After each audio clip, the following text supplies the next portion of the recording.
me, your man, Louie T. Welcome to the Draft Prospects 101 series, your guide to some of the biggest and hottest names in the 2024 NFL Draft. We're talking offensive tackles, and this is, look, I'm early in the process, so I have so many more prospects to get through, and this may change. I can't see him not being one of my favorite prospects, but as of right now, in the limited prospects that I've been exposed to, he's my favorite prospect in the 2024 NFL Draft thus far. I'm talking about Taliese Fuaga, tackle out of Oregon State. Look, I've made it no secret. I have a preference when it comes to offensive linemen, and those are guys that are just physical and downright nasty. It's not nice in the trenches, okay? Nice guys don't win in the trenches in the National Football League, and some offensive tackles kind of go through the motions like they're in accounting or something, right? Like they're doing taxes. That's not what I'm looking for. Don't just do your job. Don't just get in the way. I want you to move guys out of the way, and that's what Taliese Fuaga does. He moves men out of the way against their will. And so his tape was fun to watch.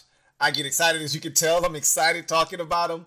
Let's get to Taliese Fuaga and what he brings to the table and why I think he'll hear his name called fairly early in the 2024 NFL Draft. So 6'6", 300, and roughly 30 pounds or so. 334 is what he's listed at. We'll see what he weighs in at the combine. Obviously, he was at the Senior Bowl as well, so the weight probably already has been taken. We'll see what he shows up at the combine, but this is a guy that, to me, checks off every single box. And some people are going to project him as a guard at the next level. Some people, like myself, are going to project him as a tackle, and if he can't play tackle, guess what? You're going to get yourself a damn good guard.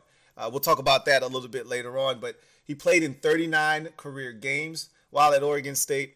25 of them were starts, all at right tackle, all consecutive starts. So this is a guy with enough experience that you feel really good about. We'll talk about that as well. But there's so much that he brings to the table, you know, team captain. And most of these linemen that we'll talk about that we think can go in the first round are team captains. That usually comes with the territory, and so that's something else that's a feather in his cap. But let's get to the pros and what makes Taliese Fuaga such an intriguing prospect in my eyes. So you start with him being a big man who is very well proportioned in terms of his frame. He's thick in all the right places. And pause, I hate, using, nothing is more suspect than when grown men talk about offensive linemen in particular, because you say all of the things that shouldn't come out of your mouth as a man talking about another grown man, like bubble butt and all kinds of things like that. But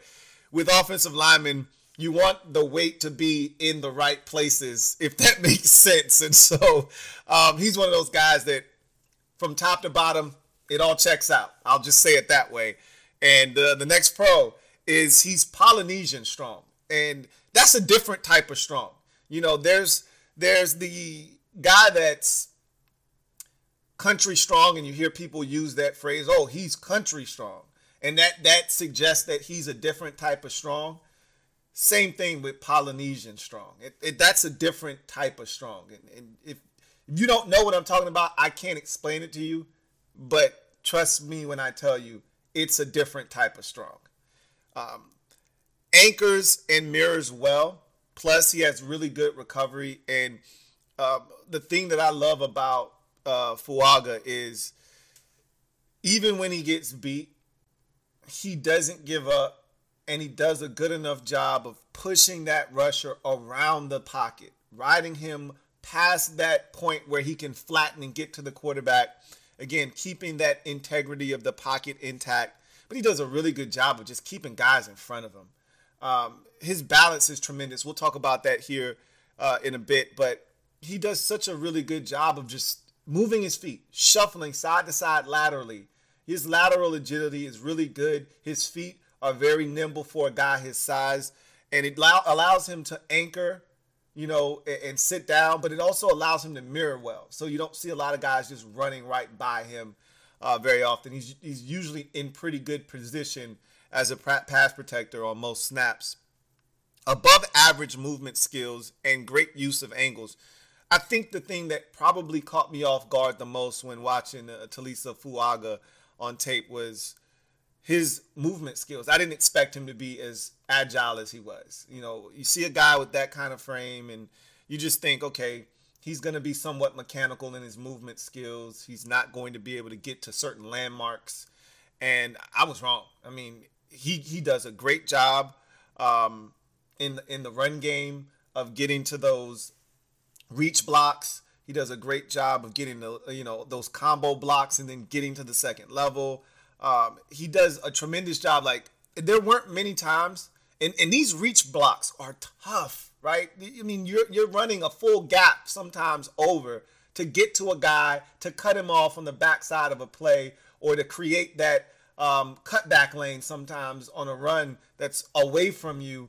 And you don't want to be the guy that allows that backside defender to come and make a play on the other side of the field. And he just gets to that thing every time. And sometimes it's not about his athleticism. Sometimes it's about his technique and getting off the ball. But sometimes it's also about that angle that he takes. You know, he gets that proper angle that gives him just enough to get to that guy, cut him off, and get his job done on that particular play. His angles are great. You even get to see some of the athleticism and the angle usage when they pull him. You know, they use tosses and things of that nature at Oregon State. He gets out on those tosses a lot of times as one of the lead blockers, and he pulls out of there, and he takes those tight angles. You'll see that drill at the combine where they pull him and they go around the cone and they come around, and he's coming around that blocker tight, right? And he gets out there and he kicks out that defender, whether it's a corner or a safety coming to fill in that lane, in that avenue. He comes and kicks that guy out of there, and it's just fun to watch, man.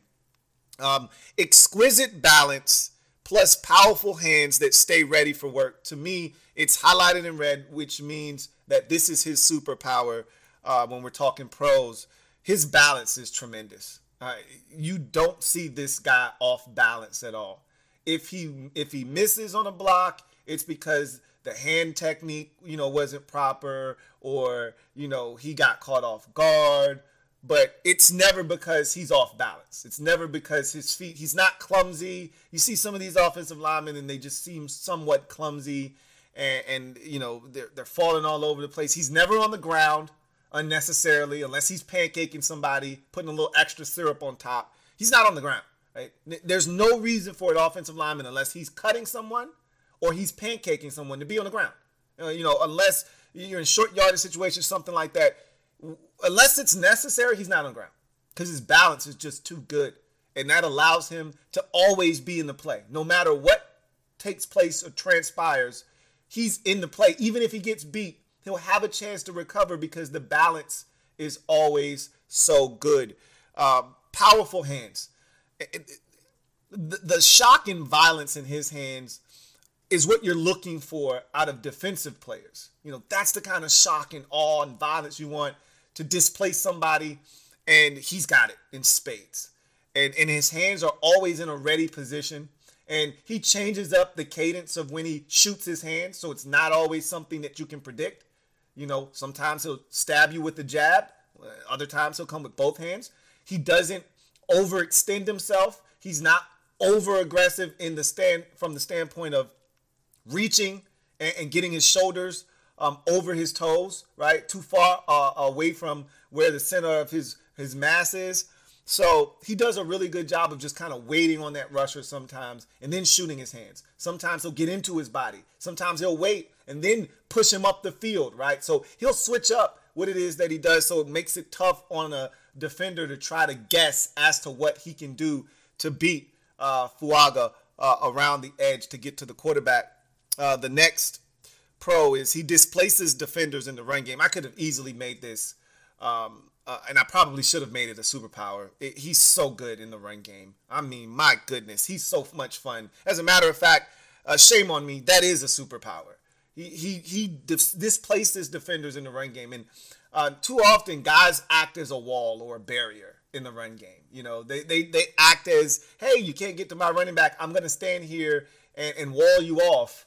And the running back has to decide, all right, how do I cut off of this block? Fuaga makes it very easy. I'm going to erase the line of scrimmage and create it 2 yards up the field so you don't have to worry about how to cut off my block. Just run behind me. I'll get it done, right? He'll get to that second level. You don't want any smoke with this guy at the second level as a safety or a linebacker, you know, or a corner. You see this guy coming, just get out of the way, right? Some of these guys, I've watched linemen in this year's draft who get to the second level, or they're allowing corners, nickels, and safeties to stand them up and set a physical edge in the run game. And I'm like, wait a minute, what are we doing here? You've got this guy by over 100 pounds and he's standing you up? What are we talking about right now? That's not happening with Fuaga. He's just not going to do that. He's moving 300-pounders against their will, let alone a 205 or 200 or 195-pound defender. Last pro is experience and durability, plus he offers WCP, what I like to refer as worst case protection. It's almost like an insurance policy, right? We'll get to that in a second. Experience, I talked about the 25 career starts, the 39 career games that he's played in. You know, durable, didn't miss a career game in his career. Those 25 starts were all consecutively made. So those are things that you love to see. And then, as I mentioned just briefly a minute ago, this is the guy that offers you WCP, which is worst case protection. And I look at it as an insurance policy. If you're going to spend a high-level draft pick on an offensive lineman that you think is a tackle or think can play tackle, the best thing that you can be offered in that pick is WCP, and that's worst case protection. If he can't play tackle, worst case scenario, you know, you just slide him inside and he'll become a Pro Bowl All-Pro guard, right? I think about guys like Zach Martin. He can play tackle, you know, and has played tackle for the Dallas Cowboys, but he's more comfortable, better suited to be inside, and he'll be a Hall of Fame football player as a guard, right? And I think about other guys that kind of fit that bill. Brandon Sheriff of the Washington Redskins then was now the Jacksonville Jaguars, was selected as a tackle and very quickly kicked inside the guard where he became an all-pro, Pro Bowl guard, right? That's Taliese Fuaga in a nutshell. Is you're going to try him at tackle first. If it doesn't work out there, guess what? You kick him inside, you've got a all-pro, Pro Bowl guard for the next decade plus. So you got to love that. So we go from his pros to his cons. So hand placement isn't always ideal. Look, the best thing about him is that his feet are always moving. So when he doesn't get his hands where they need to be, and sometimes that can get him into a little bit of trouble, especially when guys start to beat him across his face. We'll talk about that in a second. But he moves his feet. He brings his feet with him. So it allows him sometimes when his feet aren't, or his hands aren't in the right position, to hide the fact that he's holding. You can't see it because he's moved his body. A lot of times when guys get caught with their hands in the wrong place is because you see the jersey tear away. You see the extension of your hand in the wrong spot, and guys are able to kind of exacerbate the hold and exaggerate it. He moves his body so you can't see, almost like a skilled route runner who's pushing off at the stem of a route. You can't really see that he's pushing off because he does a good job of kind of hiding it and make it real subtle. That's sort of what he does. But in order to combat that, let's just have better hand placement. And for the most part, his hand placement is good, but it can get him in trouble when it's not where it's supposed to be. And sometimes his hand placement is outside of the framework.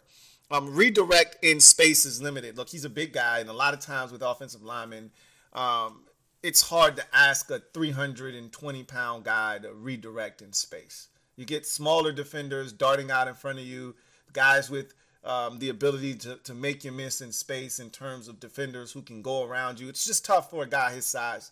But the guys that are bullish enough to stand there and take on blocks don't stand a chance. But sometimes when he's out in space, it's tough for him to stop all that weight, you know, put the brakes on and then redirect and change directions and get to where, you know, he needs to be in position. So that's something you see from time to time on tape. And then can be beat across his face at times. I've talked about this. Every so often you'll get a guy that sets him up outside, forces him to set up shop outside, overset a bit. The hand placement isn't where you necessarily want it to be. He moves his feet, gets in a position to try to wash him inside, but because his hands aren't where they need to be to stymie him, he's not able to close him off enough, and thus that guy will get across his face, and then the quarterback has to then vacate the pocket and then extend to the outside. So, it's not like a consistent thing where guys are, using spin moves. This is where the balance comes in that I talked about. That's exquisite. Guy wants to use a spin move. He's on balance so well that he just shuffles his feet, changes direction, and stays in front of him, right? And stays right where he needs to be to keep that guy in front of him. But every so often, a little hezzy or something, hard outside, back inside, cross his face. I call it a crossover. We'll give him some issues sometimes, right? And then if the hands aren't where they need to be, sometimes he won't be able to wash that guy inside as you would like a guy to do when someone tries to go with an inside rush. And then his final con is highlighted in red, which is me saying that this is his biggest deficiency at this point. And really, this is more of a question than it is an actual deficiency, because to me, this question right here will be the reason that he has to kick inside the guard. Like, this will be the question that he has to answer as to whether he's a tackle or a guard at the next level, right? Will elite speed and bendability, I think I just made up a word there, by the way. Don't fact check me on that, but I like it, so I'm going to keep using it. Will elite speed with bendability be a problem at the next level for Taliese Fuaga? That's the question we all have, or at least I have. I can't speak for anybody else out there. If he can deal with elite speed, because I watched him against skilled rushers. It was fun to watch him go up against, Bryce at Washington. It was fun to watch him go up against Latu at UCLA, right? To see him go up against guys that will hear their name called in the upcoming draft, that will be NFL players, and watch him stymie those guys, put those guys to sleep. So I know skilled guys aren't going to just beat him. It's going to be those freaky athletic guys off the edge that create problems for him at the next level in space as to why he can't play tackle consistently in this league. And if that is in fact the case, then you kick him inside. And like I already said, you've got a guy that's going to be a Pro Bowl guard for you. But if he can handle that speed, and I think he can, I really do. And he can handle guys that can bend. And that's another thing you didn't see a ton of on tape. Him having to use the ability to bend at the knees, not the waist. If you get one of these freaky rushers who's fast as hell, who can bend at that 90-degree angle, turn that corner, right? Can he bend at 6'6", get down low enough to push that guy around the pocket and stay with that rusher and force him up the field? That's going to be the million-dollar question for me. If he can do that, you got yourself a Pro Bowl All-Pro tackle. If not, you got yourself a Pro Bowl All-Pro guard. So, who do I liken Fuaga to? Andrus Peat, another guy that a lot of people had questions about. Could he play tackle? Ultimately, tackle was not his home in the NFL, but came out of Stanford as a guy that was viewed as a tackle, quickly kicked inside the guard, and made a good living inside as a guard in this league. And it was a Pro Bowler multiple times over. And again, I think he can be better than Andrus Peat, though. I think he can play outside. I think he's more physical and more violent and more aggressive than Andrus Peat ever was. And I also think he's going to be able to stay more healthy than Andrus Peat has been able to stay throughout the course of his career. He's been banged up quite a bit. Fuaga is one of those guys that seems like he's going to be very durable throughout his career. We'll see what happens, but this is the type of player I see him as, except I think he can stick outside and be really good as a tackle in this league. My projection for him is top half of the first round. I can't see this guy getting past the top half of the first round. It'd be, to me, you're getting a steal if he falls past the first half of the first round. I mean, this is a really good player, and I know a lot of people are going to fall in love with some of the other names that have been boundied about, but this is my guy right now at the tackle position in this draft. I don't know if he can play left tackle. He was a right tackle. I would guess with enough time and coaching, he probably could go to the left side, but You need right tackles just as much as you need left tackles in this league now. You can't hide your right tackle. Once upon a time, your left tackle had to be the end-all be-all because the right tackles weren't challenged. The guys weren't switching sides. Coordinators weren't attacking the weak side of the offensive line. So your left tackle was protecting the blind side, and that's why he had to be the best guy on the offensive line. Now teams will just go after the weak link. If the right tackle isn't as good as the left tackle, to hell with the left tackle. We know he's legit. Let's just attack the right tackle. You can't hide weak links anymore. You can't have a great left tackle and a subpar right tackle anymore. So whether you feel like he's a left or a right tackle, you need both.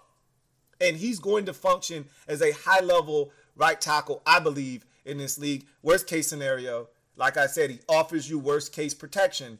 You kick him inside, he's a big-time guard for you. So that's going to do it for Taliese Fuaga in his Draft Prospects 101 series breakdown. I feel really good about him, and I'm probably a little bit higher on him than most, but that's okay. I feel really good about what he potentially could be at the next level. We're going to continue to run through these offensive tackles before moving on to the next position. But until then, continue to join me here on the Draft Prospects 101 series. Greatly appreciate your support. Make sure you like the video, subscribe for more great content if you haven't already done that, and share this video if at all possible. With that said, we're moving on to the next player in the process. Hopefully you'll join me for that one. Until then, I'm your man Louie T signing off. You guys have a good one. Take care.